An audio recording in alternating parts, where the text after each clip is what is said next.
ಧನುರಾಶಿಯವರ ಮೇ ತಿಂಗಳ ಮಾಸ ಭವಿಷ್ಯದಲ್ಲಿ 5 ಶುಭ ವಿಚಾರಗಳ ಒಂದು ವಿಡಿಯೋಗೆ ಪ್ರತಿಯೊಬ್ಬ ಧನುರಾಶಿಯವರಿಗೆ ಆತ್ಮೀಯವಾದಂತಹ ಸ್ವಾಗತ ಹಾಗೂ ವಿಠಲ್ ಭಟ್ ಮಾಡುವಂತಹ ನಮಸ್ಕಾರ. ವೀಕ್ಷಕರೇ, ಧನುರಾಶಿಯವರಿಗೆ ಮೇ ತಿಂಗಳಲ್ಲಿ ಏನೇನು ಒಳ್ಳೆಯದಾಗಲಿದೆ ಅನ್ನುವಂಥದ್ದು ಒಂದು 5 ಪಾಯಿಂಟ್ ವಿಡಿಯೋದಲ್ಲಿ ತಿಳಿಸ್ತೇನೆ.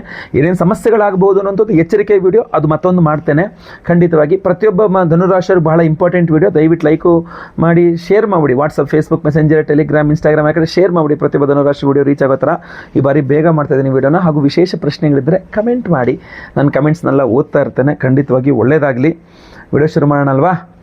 ಮೊದಲನೇ ಶುಭ ವಿಚಾರ ಧನುರಾಶಿಯವರಿಗೆ ಮೇ ತಿಂಗಳಿಗೋಸ್ಕರ ಏನಪ್ಪ ಅಂತಂದರೆ, ಕುಜ ಗ್ರಹ ನಿಮಗೆ ಪಂಚಮಾಧಿಪತಿಯಾಗಿ ಪಂಚಮದಲ್ಲಿ ಕುಜ ಬಂದ್ಬಿಡ್ತಾನೆ. ಸಪ್ತಮಾಧಿಪತಿಯೂ ಸಹ ಒಂದು ಪರಿವರ್ತನಾ ಯೋಗವನ್ನು ಹೊಂದುತ್ತಾನೆ. ಸಪ್ತಮಾಧಿಪತಿ ಬುಧ. ಏನಾಗುತ್ತೆ ಅಂತಂದರೆ, ಮೇ 11ನೇ ತಾರೀಕಿನ ನಂತರ ಈ ಪ್ರೇಮ ಸಂಬಂಧಗಳಲ್ಲಿ ಒಂದು ಯಶಸ್ಸಾಗ್ತಕ್ಕಂಥದ್ದು. ಈಗ ಪ್ರೇಮ ಅಂತ ಬರೀ ಲವ್ವರ್ಸ್ ಅಷ್ಟೇ ಅಲ್ಲ, ಗಂಡ ಹೆಂಡತಿ ನಡುವೆನೂ ಒಂದು ಪ್ರೇಮ ಸಂಬಂಧ ಇರ್ತದೆ. ಅಕ್ಕ ತಮ್ಮನ ನಡುವೆ ಒಂದು ಬಾಂಧವ್ಯ ಇರ್ತದೆ, ಒಂದು ಉತ್ತಮವಾದ ಬಾಂಧವ್ಯ ಇರ್ತದೆ. ಅಣ್ಣ ತಂಗಿ, ಅಣ್ಣ ತಮ್ಮ ಎಲ್ಲ ಒಂದು ಪ್ರೇಮ ಪ್ರೀತಿ ಎಲ್ಲದ ಕಡೆನೂ ಇರ್ತದೆ. ಎಲ್ಲ ಕಡೆ ಬರೇ ಒಂದು ಹುಡುಗ ಹುಡುಗಿ ಪ್ರೀತಿ ಮಾತ್ರ ಪ್ರೀತಿ ಅಂತಲ್ಲ. ಸೊ ಅದರಿಂದಾಗಿ ಒಂದು ಪ್ರೇಮ ಸಂಬಂಧಗಳಲ್ಲಿ ವಿಶೇಷವಾಗಿ ಆಯಿತು, ನಾವು ಹುಡುಗ ಹುಡುಗಿ ಲವ್ ಮಾಡುವಂಥವ್ರು ತಗೊಳ್ಳೋಣ, ಅಥವಾ ಗಂಡ ಹೆಂಡತಿ ಹೊಸದಾಗಿ ಮದುವೆ ಆದವರು ಅಂತ ತಗೊಳ್ಳೋಣ. ಸೊ ಖಂಡಿತವಾಗಿ ಒಂದು ಸಂಬಂಧಗಳು ತುಂಬ ಚೆನ್ನಾಗಿ ಯಶಸ್ವಿಯಾಗಿರುತ್ತೆ. ಸಂತಾನ ಸಂಬಂಧಿತವಾಗಿ ಶುಭ ಸುದ್ದಿ ಕೇಳುವಂಥ ಸಾಧ್ಯತೆ, ಅಂದರೆ ಮಕ್ಕಳ ವಿಚಾರವಾಗಿ ಪ್ರಯತ್ನ ಮಾಡ್ತಾ ಇರುವಂಥ ದಂಪತಿಗಳಲ್ಲಿ ಒಂದು ಗುಡ್ ನ್ಯೂಸ್ ಕೇಳುವ ಸಾಧ್ಯತೆ ಚೆನ್ನಾಗಿದೆ. ಆಮೇಲೆ ಕ್ರಿಯೇಟಿವ್ ಫೀಲ್ಡಲ್ಲಿ ನೀವೇನಾದ್ರು ಇದ್ದರೆ, ನಿಮ್ಗೆ ತುಂಬ ಕ್ರಿಯೇಟಿವ್ ಆಗಿ ಪ್ರತಿದಿನ ಹೊಸತಾಗಿ ಏನೋ ಕ್ರಿಯೇಟ್ ಮಾಡಬೇಕು, ಕ್ರಿಯೇಟಿವ್ ಜಾಬ್ ಅಂತ ನಿಮ್ಮದು ಅಂತಾಗಿದ್ದರೆ, ಏನೋ ಬರಿತೀರಿ, ಮತ್ತೊಂದೇನೋ ಚಿತ್ರೀಕರಣ ಮಾಡ್ತೀರಿ, ಮತ್ತೊಂದೇನೋ ಎಡಿಟ್ ಮಾಡ್ತೀರಿ, ಮತ್ತೊಂದೇನೋ ಹೊಸ್ತು ಕ್ರಿಯೇಟಿವ್ ಆಗಿ ನೀವು ಮಾಡ್ತಾನೆ ಇರಬೇಕು ಅಂತ ಅಂತಹ ಕೆಲಸಗಳಿರುವ ಧನುರಾಶಿಯವರಿಗೆ ತುಂಬ ತುಂಬ ಚೆನ್ನಾಗಿದೆ ಮೇ ತಿಂಗಳು. ಎರಡನೇ ಶುಭ ವಿಚಾರ ಧನುರಾಶಿಯವರಿಗೆ ಮೇ ತಿಂಗಳಿಗೋಸ್ಕರ ಏನಪ್ಪ ಅಂತಂದರೆ, ಉದ್ಯೋಗ ಹಾಗೂ ದಿನನಿತ್ಯದ ಕೆಲಸಗಳಲ್ಲಿ ಸುಧಾರಣೆ ಅಂತ ಹೇಳಿ. ಏನಾಗುತ್ತೆ, ಜಾಬ್ ವಿಚಾರದಲ್ಲಿ ತುಂಬ ಸ್ಟೆಬಿಲಿಟಿ ಇಲ್ಲದೆ ಕಷ್ಟಪಡ್ತಾ ಇದ್ದೀರಾ ನೀವು ಅಂತಾದರೆ, ಜಾಬ್ ಸ್ಟೆಬಿಲಿಟಿ ಅನ್ನುವಂಥದ್ದು ಧನುರಾಶಿಯವರಿಗೆ ಈ ಮೇ ತಿಂಗಳಲ್ಲಿ ಸ್ವಲ್ಪ ಕಾಣಬಹುದಾಗಿರ್ತದೆ. ನಿಮ್ಮ ಜೊತೆ ಕೆಲಸ ಮಾಡ್ತಾ ಇರ್ತಾ ವರ್ಕರ್ಸು, ಕೊಲೀಗ್ಸ್ ಅಂತ ಏನು ಹೇಳ್ತಿರಲ್ಲ, ಅವ್ರ ಜೊತೆಗೆ ಉತ್ತಮ ಹೊಂದಾಣಿಕೆ, ಅವ್ರ ಜೊತೆಗೆ ಜಗಳ ಮನಸ್ತಾಪ ಇಲ್ಲದೆ ಸ್ವಲ್ಪ ಹೊಂದಾಣಿಕೆ ಇಲ್ಲದೆ ಅವ್ರ ಜೊತೆ ಚೆನ್ನಾಗಿ ಕೆಲಸ ಮಾಡ್ಕೊಂಡು ಹೋಗ್ತೀರಾ. ನೀವೇನು ಕೆಲಸ ಮಾಡ್ತೀರಾ ನಿಮ್ಮನ್ನು ರೆಕಗ್ನೈಸ್ ಮಾಡ್ತಾರಲ್ಲ, ಅವರು ರೆಕಗ್ನೈಸೇಷನ್ ಸಿಗುತ್ತೆ, ಗುರುತಿಸ್ತಾರೆ ನಿಮ್ಮನ್ನು. ಆಮೇಲೆ ಹೆಲ್ತ್ ಬಗ್ಗೆನೂ ಸ್ವಲ್ಪ ಚೆನ್ನಾಗಿ ಯೋಚನೆ ಮಾಡ್ತೀರಿ. ಡಿಸಿಪ್ಲಿನ್ ಅಂತ, ಯಾವಾಗಂದ್ರೆ ಅವಾಗೆ ಮಲಗೋದು, ಯಾವಾಗಂದ್ರೆ ಅವಾಗೆ ಊಟ ಮಾಡೋದು, ಯಾವಾಗಂದ್ರೆ ಅವಾಗೆ ಆ ಥರ ಎಲ್ಲ ಮಾಡಲ್ಲ. ಸ್ವಲ್ಪ ಒಂದು ಶಿಸ್ತುಬದ್ಧವಾದಂಥ ಆರೋಗ್ಯದ ಬಗ್ಗೆ ಸ್ವಲ್ಪ ಹೆಚ್ಚು ಕಳವಳ, ಹೆಚ್ಚು ಚಿಂತನೆ, ಹೆಚ್ಚು ಗಮನ, ಇದೆಲ್ಲ ಸ್ವಲ್ಪ ಜಾಸ್ತಿ ಬರ್ತಾ ಇದೆ. ತುಂಬ ಒಳ್ಳೆಯದಾಗಲಿ, ಇದೇ ರೀತಿಯಲ್ಲಿ ಒಳ್ಳೆಯದಾಗಲಿ ನಿಮಗೆ. ಮೂರನೇ ಶುಭ ವಿಚಾರ ಧನುರಾಶಿಯವರಿಗೆ ಮೇ ತಿಂಗಳಿಗೋಸ್ಕರ ಏನಪ್ಪ ಅಂತಂದರೆ, ದಾಂಪತ್ಯ ಸಂಬಂಧಗಳಲ್ಲಿ ಆನಂದ ಅಂತ. ಏನಾಗುತ್ತೆ, ಧನುರಾಶಿಯವರಿಗೆ ಬಹುಮುಖ್ಯವಾಗಿ ಪರಿವರ್ತನ ಯೋಗ ತುಂಬ ಜಾಸ್ತಿ ಚೆನ್ನಾಗಿ ಕೆಲಸ ಮಾಡುತ್ತೆ. ಅಂದ್ರೆ ಅದು ಕೂಡ ನಿಮಗೆ 13ನೇ ತಾರೀಕಿನ ನಂತರ 14ನೇ ತಾರೀಕಿನ ನಂತರ ತುಂಬ ಚೆನ್ನಾಗಿ ಕೆಲಸ ಮಾಡುತ್ತೆ. ಶುಕ್ರನ ಸ್ಥಾನ ಪರಿವರ್ತನೆ ಆಗುತ್ತೆ ಬುಧನೊಟ್ಟಿಗೆ. ಇದರಿಂದ ಏನಾಗುತ್ತೆ, ದಾಂಪತ್ಯದಲ್ಲಿ ಸ್ವಲ್ಪ ಗರಡ ಮನಸ್ತಾಪಗಳಿದ್ರೆ ಅದು ಸರಿ ಹೋಗ್ತಕ್ಕಂಥದ್ದು. ಪಾರ್ಟ್ನರ್, ನಿಮ್ಮ ಲೈಫ್ ಪಾರ್ಟ್ನರ್, ಬಿಸ್ನೆಸ್ ಪಾರ್ಟ್ನರ್, ಯಾರೋ ನಿಮ್ಮ ಜೊತೆಗಾರ ಇರ್ತಾರಲ್ಲ, ಅವ್ರ ಜೊತೆಗೆ ಒಂದು ಹೊಂದಾಣಿಕೆ ತುಂಬ ಚೆನ್ನಾಗಿ ಇರುತ್ತೆ. ಅಥವಾ ಅವ್ರ ಸಪೋರ್ಟ್ ನಿಮಗೆ ತುಂಬ ಚೆನ್ನಾಗಿ ಸಿಗುತ್ತೆ. ಏನೇ ಚಿಕ್ಕ ಪುಟ್ಟ ಮಿಸ್ಅಂಡರ್ಸ್ಟ್ಯಾಂಡಿಂಗ್ಗಳಿದ್ರೂ ಸಹ, ಅಪಾರ್ಥಗಳಿದ್ರೂ ಅದು ಸರಿ ಮಾಡಿಕೊಳ್ಳುವ ಸಾಧ್ಯತೆ ತುಂಬ ಚೆನ್ನಾಗಿದೆ. ಈ ವಿವಾಹ ದಾಂಪತ್ಯ ವಿಚಾರದಲ್ಲಿ ನಿಮ್ಗೆ ಅನುಕೂಲವಾಗಬೇಕು ಅಂತ ವಿಶೇಷ ಪರಿಹಾರ ಮಾಡ್ತಾ ಇದ್ದೀವಿ, ವಿಶೇಷ ಪ್ರಸಾದ ಕೊಡ್ತಾ ಇದ್ದೇವೆ. ವಿಡಿಯೋ ಎಂಡಲ್ಲಿ ಅದ್ರ ಬಗ್ಗೆ ತಿಳಿಸ್ತೇನೆ. ನಾಲ್ಕನೇ ಶುಭ ವಿಚಾರ ಧನುರಾಶಿಯವರಿಗೆ ಮೇ ತಿಂಗಳಿಗೋಸ್ಕರ ಏನಪ್ಪ ಅಂತಂದರೆ, ಮನೆ ಅಥವಾ ಕುಟುಂಬ ವಿಚಾರಗಳಲ್ಲಿ ಒಂದಿಷ್ಟು ಶುಭ ಇದೆ ಅಂಥೇಳಿ. ಏನಂದರೆ, ಮನೆ ಸಂಬಂಧಿತವಾಗಿ ಏನೋ ಒಂದು ಕೆಲಸ ಕಾರ್ಯಗಳು ಮಾಡಿಸ್ತಾ ಇದ್ದಾರೆ, ಮನೆಯಲ್ಲಿ ಅರ್ಧಂಬರ್ಧ ಆಗೋಗಿದೆ, ಸರಿಯಾಗಿ ಆಗ್ತಾ ಇಲ್ಲ, ಅದು ಪೂರ್ಣಗೊಳ್ಳುತ್ತೆ ಅಂತ. ಈ ಮನೆ ಸಂಬಂಧಿತ ಕೆಲಸಗಳು ಪೂರ್ಣಗೊಳ್ಳುತ್ತೆ. ವೆಹಿಕಲ್ಲು ಅಥವಾ ಪ್ರಾಪರ್ಟಿ ವಿಚಾರಗಳಲ್ಲಿ ತುಂಬ ಅನುಕೂಲ ಆಗುತ್ತೆ. ಫ್ಯಾಮಿಲಿ, ಕುಟುಂಬದಲ್ಲಿ ಒಂದು ಸಂತಸ, ಹ್ಯಾಪಿನೆಸ್ ತುಂಬ ಚೆನ್ನಾಗಿ ಹೆಚ್ಚಾಗುತ್ತೆ. ಕೌಟುಂಬಿಕ ಸುಖ ಹೆಚ್ಚಾಗುತ್ತೆ. ಸೊ ಮೊದಲ ವಾರ ಅಲ್ಲ, 10ನೇ ತಾರೀಕಿನ ಆಚೆಗೆ ಅಂತ ಅಂದ್ಕೊಳ್ಳಿ, ಖಂಡಿತವಾಗಿ ಅನುಕೂಲ ಆಗುತ್ತೆ. ಇನ್ನು 5ನೇ ಶುಭ ವಿಚಾರ, ಸಂಪರ್ಕಗಳು, ಹೊಸ ಅವಕಾಶಗಳು ಅಂತ. ಏನಂದರೆ ಮೇ 14ನೇ ತಾರೀಕಿನ ನಂತರ ಶುಕ್ರ ಮಿಥುನಕ್ಕೆ ಬರ್ತಾನೆ, ಮತ್ತೊಂದು ಪರಿವರ್ತನೆ ಯೋಗ ಅಂತ ಆಗಲೇ ಹೇಳಿದ್ನಲ್ಲ ಬುಧ.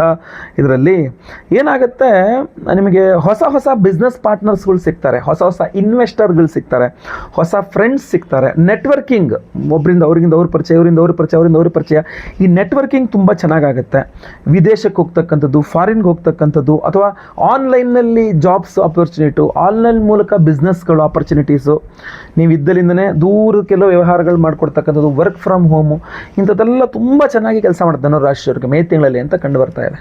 ಖಂಡಿತವಾಗಿ ಒಳ್ಳೆಯದಾಗಲಿ. ಇದೆಲ್ಲ ಸಮಸ್ಯೆ ಆಗಬಾರ್ದು ಅಂದರೆ ಇದ್ರ ಯಾವುದೇ ಶುಭ ವಿಚಾರಗಳ ಸಮಸ್ಯೆ ಆಗಬಾರ್ದು ಅಂತಂದರೆ, ಮಾಟ ಮಂತ್ರ, ದೃಷ್ಟಿದೋಷ, ಶತ್ರು ಬಾಧಿತ ಯಾವುದೇ ಸಮಸ್ಯೆಗಳು ನಿಮಗೆ ಆಗಬಾರ್ದು ಅಂತಂದರೆ ಅದಕ್ಕೆ ನಾವು ಒಂದು ವಿಶೇಷ ಪರಿಹಾರವನ್ನು ಆಡ್ತಾ ಇದ್ದೇವೆ.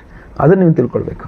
ಏಪ್ರಿಲ್ 17ನೇ ತಾರೀಕು ಶುಕ್ರವಾರ ಅಮಾವಾಸ್ಯೆಯ ದಿವಸ ನಮ್ಮ ಯಾಗಶಾಲೆಯಲ್ಲಿ ಬಹಳ ವಿಶೇಷವಾಗಿರತಕ್ಕಂಥ ಹೋಮಗಳನ್ನು ಮಾಡ್ತಾ ಇದ್ದೇವೆ.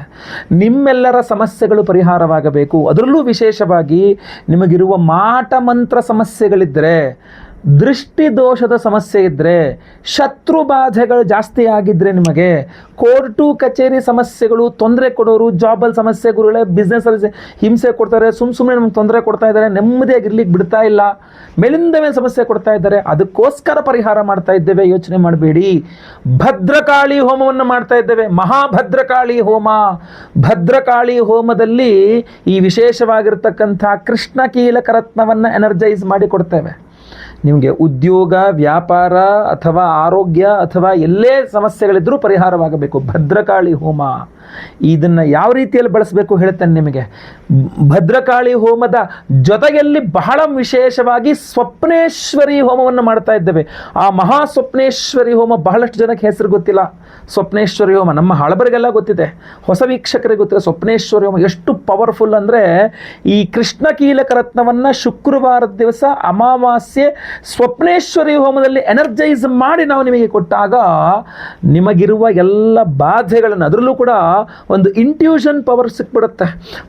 ಬಹಳಷ್ಟು ಜನಕ್ಕೆ ಯಾರಿಂದ ಸಮಸ್ಯೆ ಆಗ್ತಾ ಇದೆ, ಏನು ಸಮಸ್ಯೆ ಆಗ್ತಿದೆ ಸ್ವಪ್ನದಲ್ಲೇ ಗೊತ್ತಾಗುತ್ತೆ, ಕನಸಲ್ಲಿ ಗೊತ್ತಾಗ್ಬಿಡುತ್ತೆ. ಬಹಳ ಜನಕ್ಕೆ ಕೆಟ್ಟ ಕನಸು ಬಿದ್ದು ಹೆದರಿಕೆ ಆಗ್ತಕ್ಕಂಥವ್ರಿಗೆ ಅದರಿಂದ ಪರಿಹಾರವನ್ನು ಕೊಡುತ್ತೆ.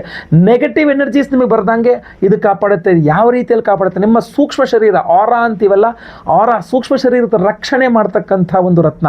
ಇದನ್ನು ನೀವು ಮಲಗುವಾಗ ನಿಮ್ಮ ತಲೆದಿಂಬ ಕೆಳಗಡೆ ಇಟ್ಕೊಂಡು ಮಲ್ಕೊಂಡ್ರೆ ಸಾಕು. ಇನ್ನೊಂದು ಇಂಪಾರ್ಟೆಂಟ್ ಏನಪ್ಪ ಅಂದರೆ, ಒಬ್ಬರು ಒಂದು ಸಲ ಇದನ್ನು ನೀವು ಬಳಸಿದರೆ ಇದನ್ನು ಇನ್ನೊಬ್ಬರಿಗೆ ಕೊಡಬಾರ್ದು. ನಿಮ್ಮ ಸೂಕ್ಷ್ಮ ಶರೀರಕ್ಕೆ ಅಡ್ಜಸ್ಟ್ ಆಗಿಬಿಡುತ್ತೆ. ಒಂದು ರಾತ್ರಿ ನೀವು ತಲೆದಿಂಬ ಇಟ್ಕೊಂಡು ಮಲ್ಕೊಂಡ್ರೆ ಅಷ್ಟಕ್ಕೆ. ಯಾರಿಗೋಸ್ಕರ ಬೇಕು ಇದು, ನಿಮಗೆ ನೀವು ಇಟ್ಕೊಳ್ಬೇಕು.